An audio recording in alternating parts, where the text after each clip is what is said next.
Hi, this is Richard Grieco for RunItOnce.com, and this is going to be part 8 of my 10k Scoop MTT hand history review series. We're now at big blind 12k, so a starting stack will be roughly 8 big blinds, which means that we're likely 2 or 3 levels away from making the money. For most tournaments, the baseline assumption is going to be that you'll cash when a starting stack will be roughly 6 big blinds.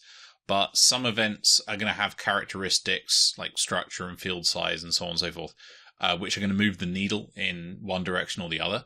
And in this case, like a smallish field, 10k, so there aren't that many tables for confrontations to occur at, and ICM blunders are going to be significantly rarer than they may be in lower buy-in events. You know, making the money is just going to matter more to enough of the field that they're not going to do anything crazy, whereas you take a few zeros off the buy-in and you can expect the bubble phase to last for a lot less time.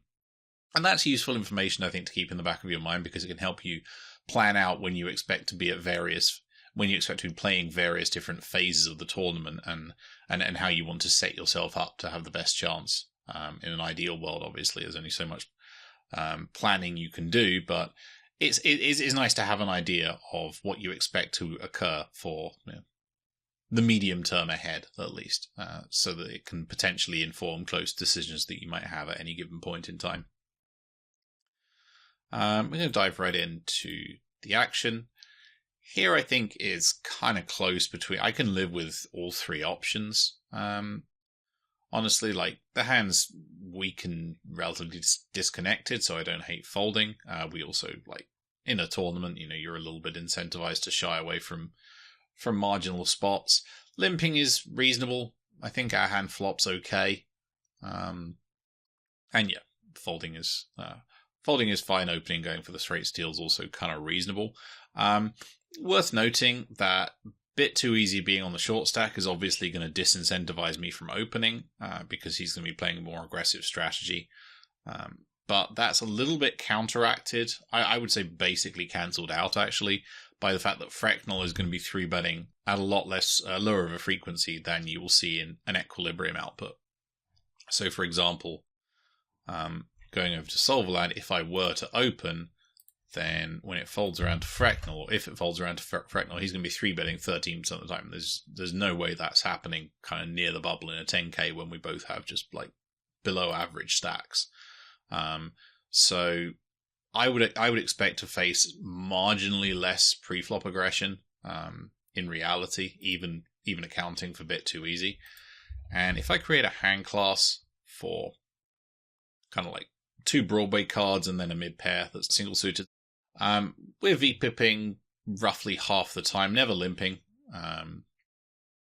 Although I think that's an option in reality, because it decreases the variance, and just as we'll face 3-bet less than the solver thinks we will, we'll also get ISO'd less than the solver thinks we will. I think there's room for a simplification here, because if I give us a king, we're doing more opening. If I say we don't have a king, we're doing a lot less. It's fair to point out that whilst we do V-pip a lot more with king, we fold our precise combination. But rather than try to memorize all of this, I think it's probably easier, and the difference in EV is kind of minimal, if you just say, well, okay, I'm going to open all my kings and either limp or fold all of my queens. We go with open, which, yeah, okay-ish. And Frecknell defends. Checks to us here, and this strikes me instinctively as a pretty decent c-bet spot. Our king and 2 6s don't mean that out of position will have some amount fewer check raises. Our hand also isn't great at absorbing aggression if we check back, so like the fact that we don't have any of the flush or backdoor flush draw cards, or like we don't have a flush draw blocker or a backdoor flush draw, that kind of to me argues in favor of betting, because our hand does less well facing future aggression if we check back flop. At lower SPR and in the context of this event, I would expect out of position to be not necessarily overfolding, but probably finding a few less marginal check raises. And if I bet on the smaller side, kind of happy to just check call. Also, as I've mentioned in prior content, there's an advantage to being the aggressor in situations where the SPR is around the 3-4 mark, in that you take your opponent's ability to bluff away, basically. Like, I can c-bet bluff, but he can't check raise bluff. Whereas if I check back flop, he can probe as a bluff, but I can't bluff raise as a bluff, and so on and so forth. So you leverage the SPR quite effectively by just betting on the small side here. What I want to do to kind of mix up the study tools we're working with is use vision to generate an overview of similar textures. So two-tone boards, button versus big blind, that kind of disconnected at 50 big blinds. So the SPR will be like 6, which is similar-ish to what we have. Desperately don't want this to sound like a sales pitch, and gun to my head, I pretty strongly prefer interfacing with solvers directly. But one of the things I think Vision clearly does better than Monka Solver is effectively allow you to get an overview of a spot in a more time-efficient manner than Monka does. Like, if I were doing this kind of thing in Monka, I'd have to find a sim in my collection. The sim would have to have previously been created and saved. Maybe I'd have to download it from an external source. Either way, I'd then have to load it and go through it and so on and so forth. And I'd have to repeat that 2, 3, 4 times. Whereas it's a fair amount easier if you're using Vision. Like, if I'm just looking for boards that are like 1 high, 1 mid, 1 low card, button versus big blind, then I just go through the library like this. So, like, let's say we start out with King 7-5. So in position is betting that much. And then I say, okay, we have King and 2 6s, betting most of the time. Okay, what effect does not having a flush draw have? We actually bet more. I would assume that's kind of for the reason given. Like, we just have less hands that are good at absorbing aggression. Some King X combinations might even have to fold versus turn probe in certain situations. We'll just make like the next card like an irrelevant card. So we'll take out 3, the 4, 3, 4, 5, 7, 8, 9, king. And now we're just betting all of our bad King 6-6, basically. We're just going ahead and betting. And then let's do another one. So Queen 7-3, same kind of thing. So now we're betting that much, and we have Queen 5-5 or Queen 6-6. Betting that much. How much does not having a flush draw? Well, again, we're doing slightly more betting. So I take out the pairs and the legitimate draws, and our bet frequency goes up. So this mechanic is recurring across those two boards. We'll see if we can find Queen 6 was a bit too similar. Jack 7. Well, I guess we'll do Jack 7-5 and then we'll do Queen 6-4, because I did say I'd do the purpose was to get an overview. I'm checking, and like, so this has probably taken so far. No, like, okay, so we're just betting all of them. So what was the other one? Queen 7-6, I guess. It's tougher to have good blockers, but let's say we go with Queen 8-8. And then again, we don't have a flush draw card. And again, so like, I've generated what I then believe to be a pretty reliable overview of the mechanics that are in play when I have these types of hands. That probably took 1.5 minutes. And in Monka Solver, it would have taken, I mean, I don't want to be dramatic and say it would have taken hours, but it probably would have taken somewhere around 7 minutes. So, you know, you shave 80% off the time that it takes, and I think that's pretty reasonable. We go with small bet and generate a fold. It's worth noting, actually, one final thing that, like, the difference between the overview I was looking at and this situation is that out of positions range is far wider here than it will be in a situation where they call a full pot size raise in a raked environment. So that's also kind of good for the idea of the in-position player getting more aggression, because the in-position player has broadly similar range in terms of frequencies, and the range he's facing is much weaker. Pretty easy call against a 10 big blind stack. If Bit Too Easy had like anyone else's stack, I think I'd feel fine folding with this disconnected a combination, but any double suited ace against a 10 big blind stack, just pretty much compelled to see a flop, I think. Stronger ones just get the money in immediately. Speaking of getting the money in, like, don't think it matters a great deal how we do it on this board. And we get some positive momentum. Krokokra opens, and we're going to go for the 3-bet. So I'm going to start out by saying that okay, so there are two things I want to say to start. Firstly, I think this is bad in retrospect. I think I may have been going after him because I thought he'd overfold, but that would be taking this too far. So I think 3-betting this combination is bad. I mean, I'm obviously leveraging the fact that we're near the bubble and, you can play games of chicken with people to an extent and stuff. I also think this is closer than some people. Like, if your background is predominantly a cash game background, then you would see this and be justified in thinking that I'd misclicked or lost my mind.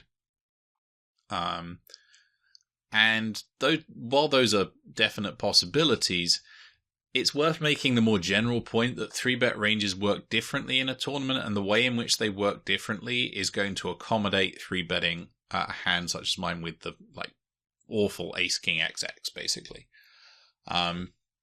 So the reason they work differently in tournaments, and you won't see this in a sim output exactly because it's an MTT effect that solvers are kind of blind to, is that if you 3-bet in position in a cash game, then typically you want your range to have one or both of two properties. You block your opponent's 4-bets. I suppose by extension you unblock their folds. And if they do 4-bet, you retain equity. So the ideal 4-betting candidate does both. It's like ace jack 10 9 double suited. You have solid equity against his 4-bet range, and he also will 4-bet at a lower frequency. You also unblock his folds, which is why it's such a great hand to 3-bet with. But then there are other hands like Jack 9 7 5 double suited which don't block his 4-bets, but will be 3-bet at a pretty high frequency because they retain equity against a 4-bet range. And so we retrieve quite a bit of the EV of our 3-bet by calling, and then we hopefully get in some nice post-flop situations and so on and so forth. The problem with 3-betting or with applying that directly into a tournament environment is that chip and dollar EV no longer map smoothly onto one another, as I think I said in an earlier episode. And it's a disaster to get yourself into a situation where a bunch of the time you'll be like getting in a whole bunch of chips to maybe make 1% profit on, like, you call it off because your range or your hand has 35% against his range when you need 33, and so you get it in, obviously, because it's a cash game. But in a tournament, that's going to be disastrous because when you lose, it's going to hurt you more than winning is going to help you out. So the way in which you solve that is you 3-bet a range that's more okay with 3-bet folding, and you prioritize blocking their 4-bets. And in practice, what that ends up meaning is you 3-bet a lot of kind of high card hands with mediocre playability. Because if you 3-bet and tend to 3-bet fold, like, you're fine with 3-bet folding. Like, it's not your best case scenario, but it's a lot better than calling and getting to like an absolutely massive pod on the flop a whole bunch of the time. You just 3-bet fold, and it's like you 3-bet folded it as a bluff in a no limit MTT. Like, it's an unwelcome outcome, but it's not disastrous. But what that means here is that you should be 3-betting stuff like ace, king, queen, 7 with a king or a queen high suit. 3-betting this hand is taking it, I think, a fair amount too far. But you can start to 3-bet hands along these lines, but stronger versions, like ace, king, 5, 4, for example, pretty comfortably. In the knowledge that your opponent will likely be doing quite a lot more folding than they will in a chip EV equilibrium, because it doesn't benefit them to get into a large confrontation with you. So yeah, this is bad unless I think my opponent is folding like at a massive frequency, but the idea I was applying is worth mentioning because it's one that you can easily be unaware of, even if you played quite a lot of PLO and quite a lot of PLO tournaments, maybe. Anyway, we get it through. Yeah, pretty decent open. Like, as in, I was momentarily debating whether I want to limp this hand, but I don't think there's any particular need to win the blinds. This seems to be a much better candidate to limp in. And if we repeat the exercise from last time around, then we end up with this output here, updating the syntax to be like 2 Broadway cards and now a mid pair with a tri-suit. So kind of doing all 3 things. And again, I think there's pretty easy simplification here based on the presence or absence of a king in your hand. If you have a king in your hand, you're doing a lot more opening. If you don't have a king, a lot less. So limp all your queens, like fold the very weakest ones, I guess. Limp all your queen X hands, open all your king X hands. Seems pretty reasonable. I don't know if I had that approach in mind in game, but we do go ahead and limp. And on the flop, I could go either way. Like, I don't think I'll get... Well, I think it's you kind of just overplay that line of reasoning and just repeatedly anticipate absolutely no robustness in the response that your opponent has to aggression. No club and a bare top pair seems decent to check back anyway. Just absorb aggression in a smaller pot. Yeah, I don't absolutely hate betting with no overcards and some backdoors, but checking this hand class is obviously not going to be bad. I think I'd rather block a few more potential continues and bet like Queen 10 9 5 or Queen 10 9 of clubs 9, that kind of thing. So this particular combination seems pretty easy. Check. Turn, he probes on the small way. He probes for a min bet, and we have a very easy call. And we get hit with big bet on the river. Reviewing this hand, I have the same instinctive reaction I did in the previous river spot against Uberschirms in the last episode, which is that I don't think he's bluffing here especially often. Which either speaks to, innate nittiness or the fact that I recall the outcome and have been appropriately biased, or just maybe some pattern recognition / analysis going on at a subconscious level. Closest I can get to verbalizing why I don't like it, I guess, is that if I have good removal in that I unblock a bunch of potential bluff candidates, having no, 8, 7, 5, 3 club, his bluffs are going to have bad removal. And my range, the way the hand has played, looks to be extremely dense in bluff catcher candidates. Like, somewhere between 6x and Queen X is going to be the vast majority of my range, I think. And that's a spot I think I can see some explosive underbluffing going on as the out of position player, especially when like the leverage they have by betting is relatively low. Like, there's no massive pain for me calling like 12% of my stack or whatever. I mean, obviously, I don't particularly want to call and lose, but if I call and lose, it doesn't massively affect my dollar EV, basically. And so there's no particular leverage to be had, and the situation seems otherwise relatively unfavorable to aggressive out of position bluffing. I think that calling here is kind of bad. If he'd bet bigger on turn, the fact that he bet smaller on turn does mean that I have to continue wider, I think. I don't think this is a great spot to look at solvers for, because pre-flop ranges are going to skew outputs from the beginning, and who knows if I'm limping the range that I'm meant to be limping, or he's checking the range he's meant to be checking. But what is like undeniable, irrespective of all of that, is that my range is going to have a lot of bluff catchers, and his range is like, whilst it's obviously wide given pre-flop and everything, he has a whole bunch of different bluff combinations to choose from. But he's not betting turn with a completely random airball. So his turn bluffs are going to be like flush draws, straight draws primarily.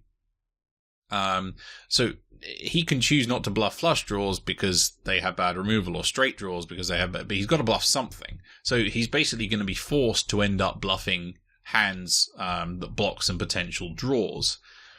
So yeah, basically no matter what bluffs he picks, they're going to contain cards that I unblock. So I think balancing blockers and linearity here is a little tougher than it is in some cases where ranges are more polar and clearly defined. But when I have a combination that scores pretty well in both categories, like I'm in the top half-ish of my range, and I have excellent removal, I think that theoretically, pure calling my hand class is reasonable. But yeah, whether due to like cognitive process or cognitive bias, whilst I know why I called, which I did, if it wasn't obvious by now, I still don't really think I should have done, and definitely not surprised to be shown value in that in this instance. But onwards and upwards. Next hand, pretty easy open. I think this is going to be a flop c-bet.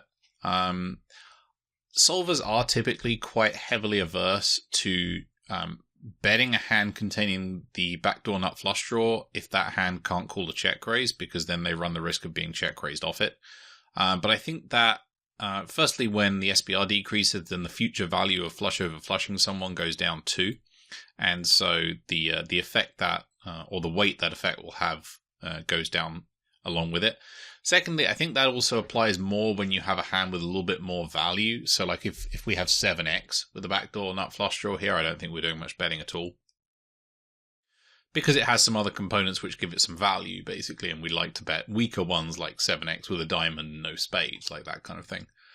Here, the backdoor nut flush draw is one of the strongest things about our hand, and so given that we get to bet reasonably often on this texture in general, combinations with a high diamond and a backdoor nut flush draw and some backdoor straight draws that have quite low EV in the check line, I think are going to be pretty decent c-bet candidates. We go with check, which is not exactly bad, but I think betting would be slightly better in this instance. So by a weird coincidence, I actually have Queen 7-4, albeit with the different flush draw cards. Honestly, just looked on the off chance for like a vaguely similar board and ended up with basically the same one. So to illustrate the effect that I'm talking about, let's take two hand classes. Firstly, the unpaired hands with no flush draws. Still betting half the time, just we're in a good spot, range versus range and whatever. And now let's say we have the backdoor flush draw, we're doing a bit more betting. We have a diamond, we're betting most of the time. If I create a different hand class, which is like a 7x hand class, let's say, take out the diamonds again. Now if I say we have the backdoor nut flush draw, our bet frequency decreases sharply. And that's the kind of thing I'm talking about. Like, we're bet folding this hand, but it has higher EV in the check line because it can play future streets more easily than my unpaired combination can. In any event, we go with check, which is like whatever. It's not exactly bad, but I do prefer betting. Checks to us now, and this is pretty close. I tend to think that either flop or turn needs to be a bet. Danfew's range is obviously going to be wider than it will be in certain other circumstances, like in a cash game environment. And whilst that will mean he has like probably more 4x, that also decreases in relevance as the SPR goes down. And so I think I mostly just want to bet here and leverage the fact that I'll have more like overpairs and stuff, as well as to an extent like strong Queen X. So we go bet. I think like if I this hand basically wants to bet one out of flop and turn. I think flop is slightly better, but having checked flop, I think we need to be betting turn reasonably often. Checks to us, and now we just have a pretty clear give up. We block the draws that missed. We unblock the draws that hit. And we have to be pretty careful, given our stack size, about kind of firing in money in questionable situations. So we go with check, and Danfew has ace queen, which is like standardly played on every street. Full potting aces. Something it's useful to do as a short stack, especially close to the bubble. Basically because if I open for a smaller amount, then especially Ubershirms and Danfew can cold call, I mean to an extent Krokukra as well, can leverage post-flop pressure on me, because they can bust me and I can't bust them. And so likely I'll under-realize my equity, and so it's best to force them out at as high a frequency as possible. Also then just create a lower post-flop SPR, which is pretty good when I'm going to have like one pair at a decent frequency. Aces again. Don't think we ever limp aces in this situation. We do limp aces in the small blind because we have limp re-raise in the small blind. If I were somehow limping aces, though, I would never pick ace-ace-king. As I've said in other contexts, but somewhat bears repeating. If you're limping aces, the objective is to generate ISOs behind, and so you don't want other high cards in your hand. So ace-ace-king is going to be a pure raise.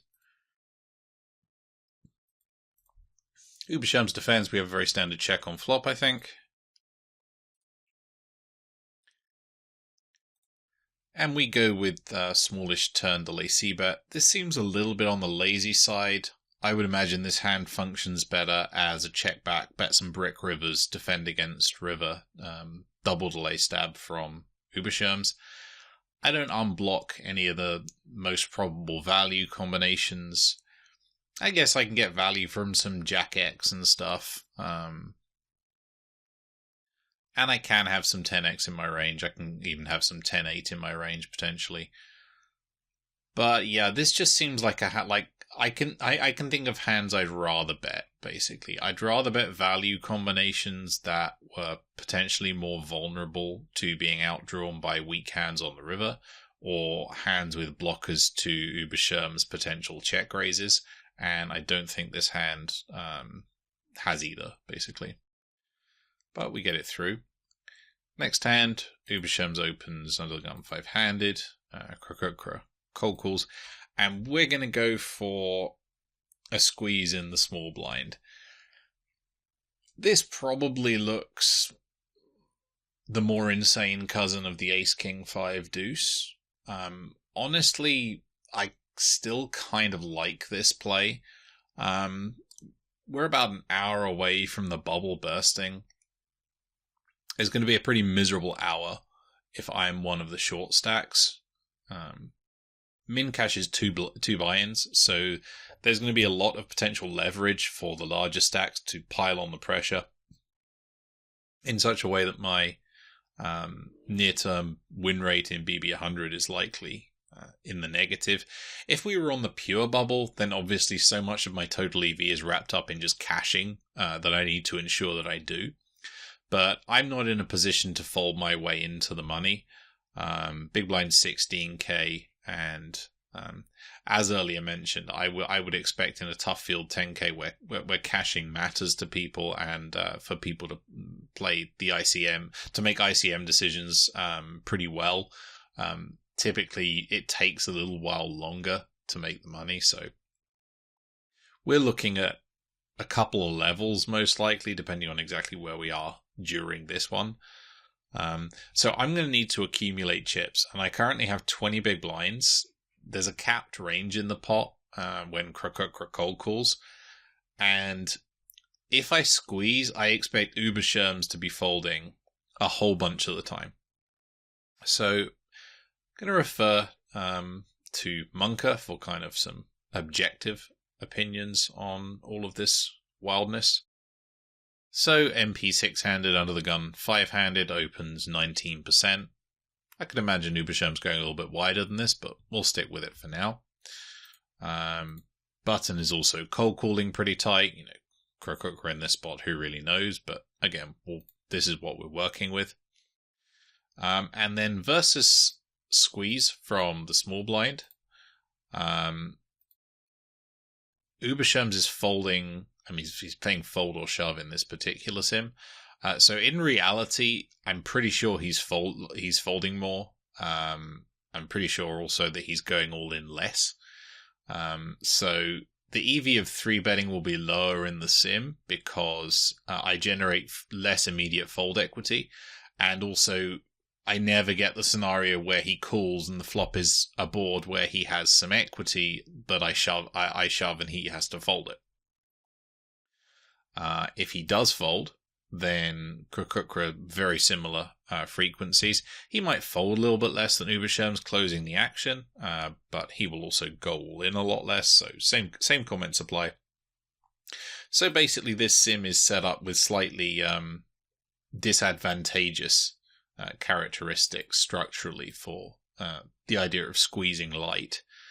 We're also 25 big blinds rather than 20, so the risk is increased somewhat. On the other hand, the counterpoint there is that the RFI sizing is 2.5 rather than 2.2, which is what Ubershirms went with in game, so the reward is also slightly larger. So let's say those factors roughly cancel one another out. And we'll just take a look at our Rainbow Kings. So we are squeezing most of them, obviously. The combination we have is going to be one of the very weaker ones. Say we have a 10 or a 9, and then a wheel card. Some folding, some calling, some shoving. So my working... I mean, there's obviously a big difference in King King 10, which can flop open-enders, and King King 9, which can't. And King King 9-3 is also a lot weaker than a hand like King King 9-5. But it's, I mean, King King 9-3 is basically, eventually I would assume it's pure calling, but let's say it's more or less indifferent at the moment. But it's indifferent under a pretty unfavorable set of circumstances, as mentioned. Like, in reality, Ubershirms is folding more. Krukukra might be folding more, not sure. Both players are also going all in a lot less, so if it's calling in the sim, and if hands that are slightly stronger than it are essentially like King King 10-4 are essentially pure squeezing, then I feel like we can kind of upgrade. So basically, the King King 9-3 will just pretend we have King King 10-4, because that kind of goes some way towards cancelling out the disadvantageous factors. And since Solver's okay with squeezing King King 10-4, I'm okay in this spot with squeezing King King 9-3. Also, obviously, like in our best case scenario where we get a double up, now we're a stack that can apply some pressure and so on and so forth. We get it through Ubershirms, but Krukukra cold calls. Flop pretty decently, go all in. River full house, and it is fortunate we did because we were behind on the flop. This is a hand that I'm pretty sure isn't meant to put money in at either point, which I suppose you have to account for. Like, if he's calling this hand, then maybe he is calling a little more than I thought he was, and that's obviously bad for the EV of squeezing. On the other hand, I'm still pretty confident that Ubershirms is folding a lot more than 25%. Like, my guess would be, in reality, if he's opening a 20% range, then he's doing something like folding between 40 and 50%, shoving aces and like ace king king, and then calling some like double suited zero gapper, double suited one gapper kind of hands. And if he does call with a hand like, Jack 10, 9, 7 double suited, then it becomes relevant that, I have kings and my side cards might be atrocious, but at the end of the day, we have 20 big blinds, and so big pairs go up in value. So I'm actually still pretty okay with this, because now this situation is looking a fair amount better for me. I'm the second largest stack at the table. And, the next, my expected win rate in BB 100 over the next hour, or let's just say between now and whenever the bubble bursts, has just gotten a significant increase. This would be an open under any conditions. This could be close to a limp sometimes, but like Frecknell's going to be folding quite a bit more, I would imagine. So we just go with the more aggressive option. 2.3xing into Danfew. I actually think 2.3x is better into everyone. That depends on how they're reacting. Like, in theory, you should probably size down if you're opening a wider range. In reality, it depends on how elastic people are between the two sizings. Again, probably a fold at equilibrium, but now that Krukukra is pretty short, then Frecknell, I would assume, is is VPipping pretty tight. So this is a spot where I could live with going smaller, unless I feel like my opponent is extremely inelastic, because part of the reason why I'm getting to open wide is that my bet has implied threat beyond like the fact that players might lose chips, and that implied threat exists by the mere act of me VPipping. It doesn't require me to VPip for a large amount. And if I'm opening an expanded range and also opening for a larger sizing than I would under other conditions, then it kind of just starts to be that I'm putting like this is still going to be a plus EV open, but I would imagine that 2.3x is going to be a more plus EV open. Basically, it's not necessary to mash the pot button in these situations because you're leveraging the fact that your opponent can't continue almost under many circumstances at all. And the other piece of the puzzle is like if I make it this, then he can 3-bet to a larger amount, and I probably have to fold more than if I make it like 45, and Uberscherms, if he 3-bets, can make it like 140. Whereas if versus this sizing, he can make it like 230 or 220. Yeah, sizing down into damn few. Obviously, damn few and I are heavily disincentivized from getting into pots against one another. Not particularly incentivized to bet this hand on flop anyway. Happy to check it here. Folding it quite a lot on the turn, had I not picked up the open ender. And this is going to be too weak to bet river, especially given that we're going to be playing a little bit snug against one another, so he might be checking some thin value bets. He might he might be more aggressive within a cash game or in like a more chip EV situation. B-Taste King seems fine. This pot size open seems reasonable as a function of Krakookra's stack size, given that it's less than 10 big blinds. I've spoken before about how you typically size up as the big blind gets like under 12, 14 big blinds, because as stack sizes decrease, the relationship between equity and EV becomes closer, i.e. your potential to make them under-realize their equity decreases. As a result, they get to defend quite a lot of hands if you offer them the same price as you might have done were you like 50 big blinds deep or whatever.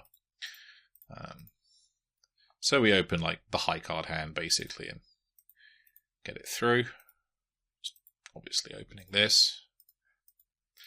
Judging by like the positions that I'm in each hand, obviously filtered by VPIP and the timestamps, looks like Damfu and I are kind of taking it in turns to steal the blinds, which is more or less what I'd expect to be happening here.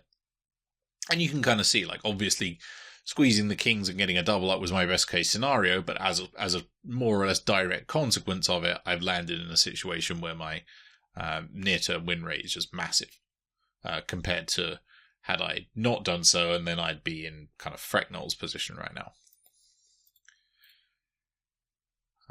Yeah, I mean, I think I should probably be sizing down. I think I should be using my normal sizing into Danfu and Uberscherms, basically.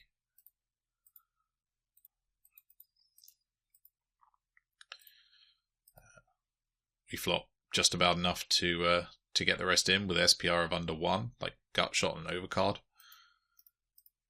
And get it through.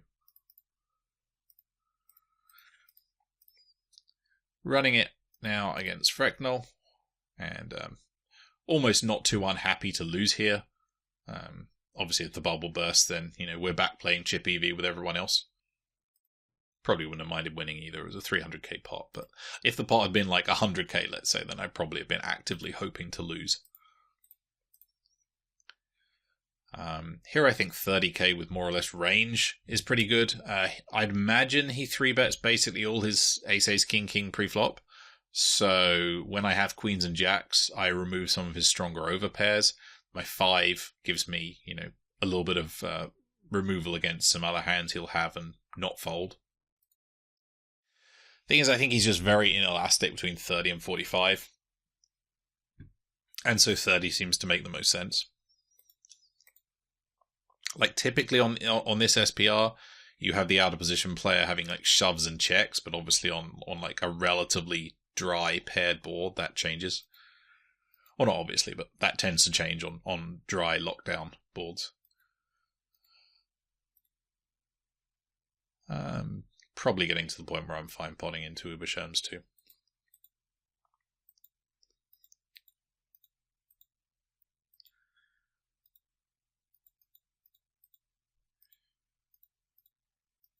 And this is, kind of enjoyable. Slightly clumsy, probably sizing up into Danfu, especially when he covers me. But get away with it. Go for the open with the Queen 5 3-2s. For some context, we're like literally 5 minutes in game time, or 2 hands. Let's just say, from the bubble bursting. Even so, I think this is going to be too wide. Like, if Danfu and I are taking it in turns, and I think this is just his thing. The only thing is, like, maybe I'd gotten an idea from previous situations or whatever that Danfu would lock down a bit before the end of the night, and I could just pick up a little bit of extra EV. But yeah, opening like a like I'd have to be pretty confident in that read to open like a bottom 10th percentile hand. So this was probably on the loose side, and also unless there's like. The other thing is maybe there's like a 50k stack at the other table, and so Krakukra has gotten into a position where he's like folding everything, whereas if he's the shortest stacker in the tournament, then like this open is clearly bad. So given that I'm making it, and I'm not completely insane, I would assume that this means there's like a much shorter stack in the tournament, and that would also fit obviously with the bubble being literally about to burst. So under those circumstances, I don't hate it.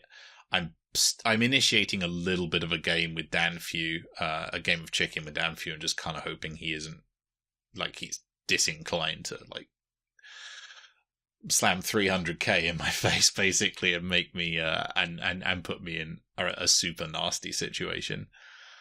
Although, to be fair, like, in that situation, I'm the person who can 4-bet, so, like, it's a little bit whatever. He doesn't have a clear response, even if he has, like, a super good hand, or even if he thinks that I'm getting really out of line. So who knows? This actually could be fine. I definitely don't like it if Krakukra is the shortest stack in the tournament. I will say that much. And, like, if I'm opening into Krakukra for that reason, then I'm obviously opening every hand in my range into Frecknell.